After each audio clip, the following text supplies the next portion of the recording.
Hello, my name is Ellie Johnson, and I am an inspiring African American scholar practitioner.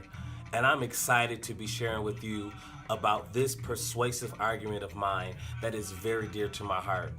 In short, what I'm going to be talking about today is cultural competencies in the classroom. And what I have playing in the background is some traditional Nigerian music. Don't you just feel the drum beat there? That's the kind of feeling that we needed in the classroom. We need that passion, that authenticity that connects us to the learning experience. One, we need comfort.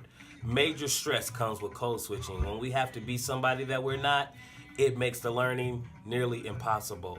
And that lack of freedom, it confines the brain. And when my brain is frozen and confined, I cannot release the positive academic energy that I need to make learning possible. That comfort bridges those concepts to my brain. So from the teacher to my brain, we need comfort to make learning positively successful. That takes us to communication. Communication is necessary. And if my brain is frozen, I cannot communicate. If I'm not comfortable, I won't be my best at communicating. So I need to talk in that language that is near and dear to me. It's the language that I talk at home. It's the language that I use at home. And when we're talking about African Americans, we're not talking about a different language. We're actually talking about a dialect of English, right? Because we all speak English. Ebonics is English. It's just mixed with some African-like nuances and some authenticities that came from our ancestors having to learn English without, proper training. And also, it's just this communication, it's necessary, as I aforementioned.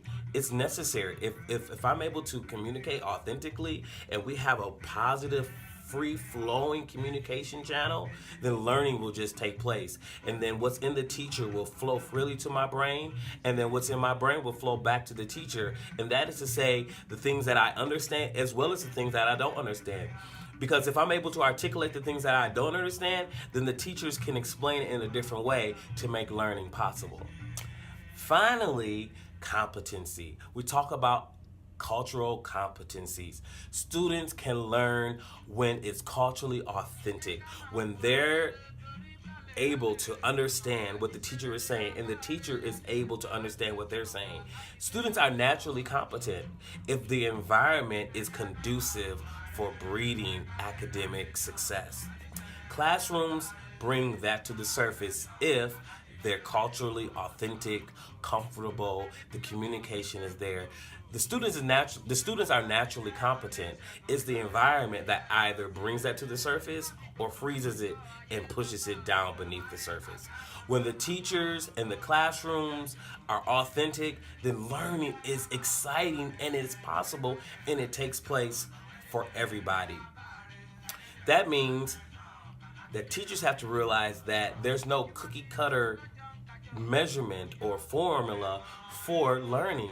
Learning is authentic, learning is diverse, and as no two people are alike, no two learning experiences are alike. And so we have to create these cultural authentic pedagogies that makes learning possible for everyone.